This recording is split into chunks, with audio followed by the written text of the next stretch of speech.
జగన్నాథుడైన నారాయణకు జగద్గురువులైనటువంటి ఆదిశంకర్ భగవత్పాదాచార్యుల వారికి మా శ్రీశక్తిపీఠ వ్యవస్థాపకులు కుర్తాళ పీఠాధీశ్వరులైనటువంటి శ్రీ శ్రీ శ్రీ సిద్ధేశ్వరానంద భారతీ మహాస్వామి వారి పాదపద్మములకు ప్రణమిలుతూ యా దేవీ సర్వభూతేషు శక్తి రూపేణ సంస్థిత నమస్తస్యై నమస్తస్యై నమస్తస్యై నమో నమః.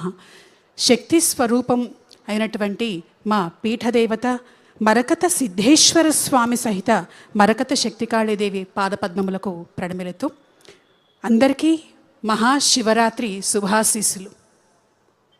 ఓం నమః శివాయ అనే నినాదంతో ఈ కార్యక్రమాన్ని మనం ప్రారంభం చేసుకున్నాం. సుమారుగా నేను 6:10 కల్లా ముందే వచ్చి కూర్చున్నాను. ఇక్కడ రకరకాల కార్యక్రమాలు జరుగుతున్నాయి వేదిక మీద. నిజంగా చెప్పాలంటే చాలా హుషారెత్తించే కార్యక్రమాలు జరుగుతున్నాయి. కానీ ఆ కార్యక్రమాలు చూసినప్పటికంటే కూడా ప్రజలందరిలో ఉత్సాహం కలిగించింది ముఖ్యమంత్రి గారు రాక. వారు రాగానే అందరూ జయ జయధ్వానాలు, చప్పట్లు, ఆనందము, హర్షధ్వానాలు. ఆ ఒక్కటి చూస్తేనే చాలు ఆ పరమేశ్వరుడు వీరిని ఇప్పుడు ముఖ్యమంత్రిగా ఎందుకు మన రాష్ట్రానికి అందించారా అనేటువంటిది అర్థమవుతున్నది.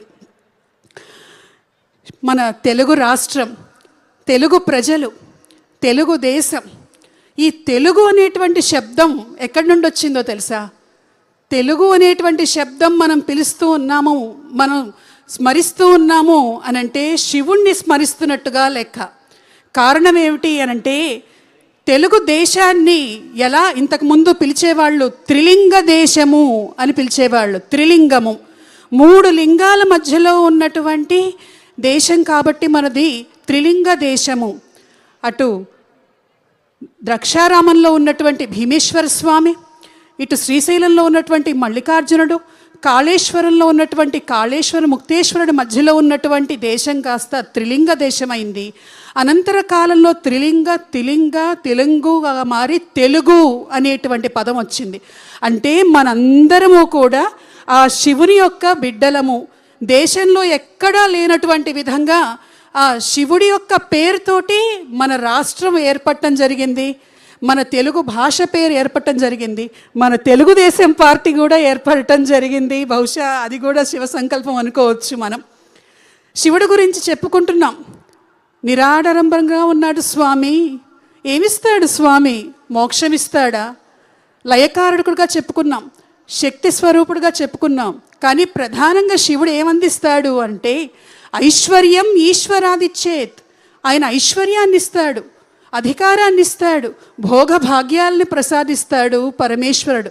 లక్ష్మీదేవికి కుబేరుడికి కూడాను స్వామి ఇచ్చాడు, వాళ్ళిద్దరికీ కూడా ఐశ్వర్యాన్ని. అయితే అవి సాధించడానికి ఎక్కువ కష్టపడాల్సినటువంటి పని లేదు. భోళాశంకరుడు మిగిలిన ఏ దేవతలకి పేరటువంటి పేరుని శివుడి పేరులో మనం చూస్తున్నాం. భోళాశంకరుడు కాసిన అభిషేక ప్రియుడైనటువంటి శివుడు. కాసిన నీళ్లు పోస్తే చాలు, ఒక మారేడు దళం పెడితే చాలు. ఇవేవీ కూడా మేము చేయలేము అనంటే శివ అని పిలిస్తే చాలు పలుకుతాడు స్వామి. అటువంటి స్వామి సన్నిధిలో ఇందాక అమరావతి గురించి అనేక విశేషాలు చెప్పుకున్నాం. దేవతల రాజధాని కూడా అమరావతి.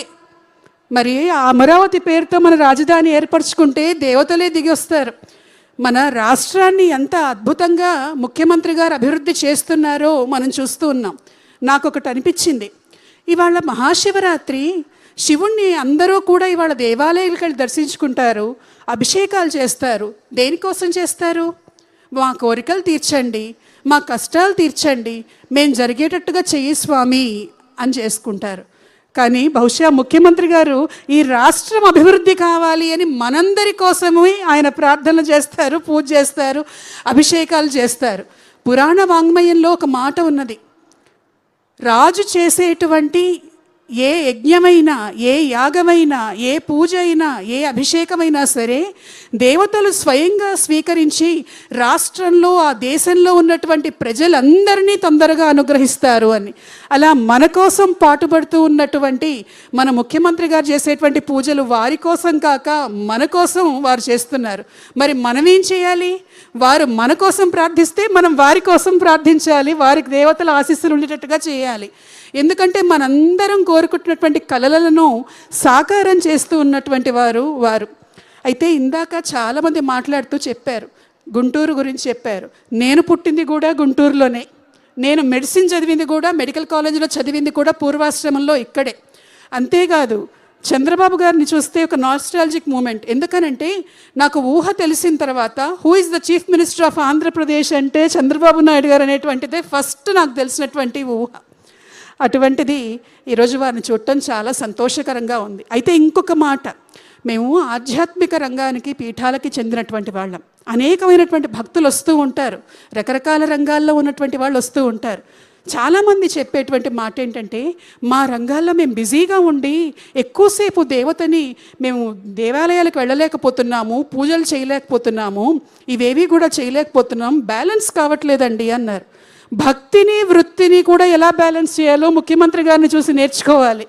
ఎందుకంటే నిర్విరామంగా రాష్ట్రం కోసం కృషి చేస్తూనే దానితో పాటుగా వారి ఇష్టదైవమైనటువంటి ఒక వెంకటేశ్వర స్వామి గురించి కావచ్చు, అలాగే ఇవాళ శివరాత్రికి మనందరి కోసం ఇక్కడికి రావటం కావచ్చు, రాష్ట్రంలో ఉన్నటువంటి దేవాలయాల్లో ఏ పర్వదినం వచ్చినా సరే అత్యంత వైభవంగా జరగాలి అని అందుకు తగినట్లుగా ప్రభుత్వం నుంచి సహాయ సహకారాలు అందిస్తూ ఉన్నారు.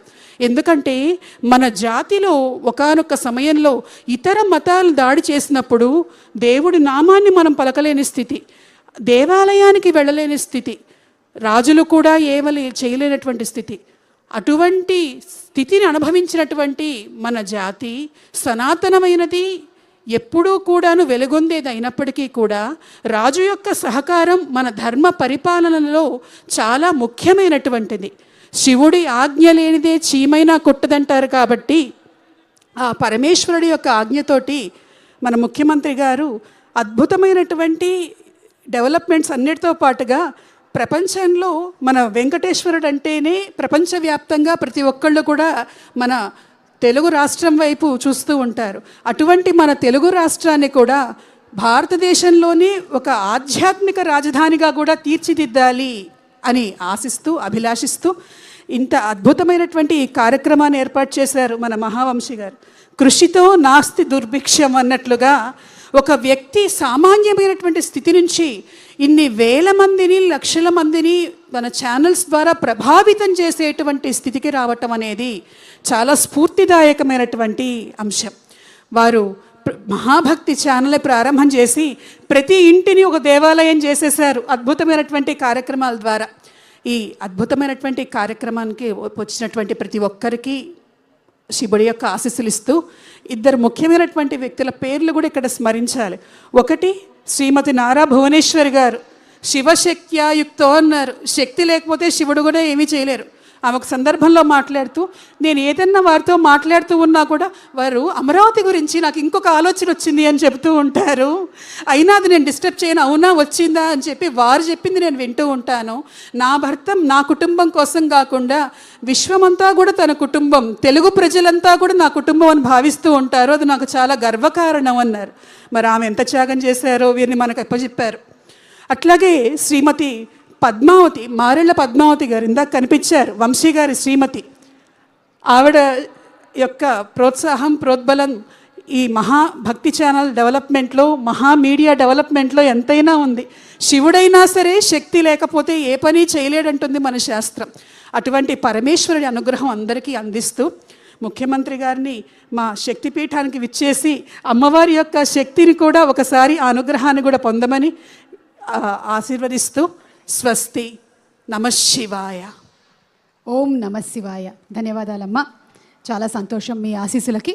అలాగే మహా న్యూస్, మహా మ్యాక్స్, మహాభక్తి ఇలా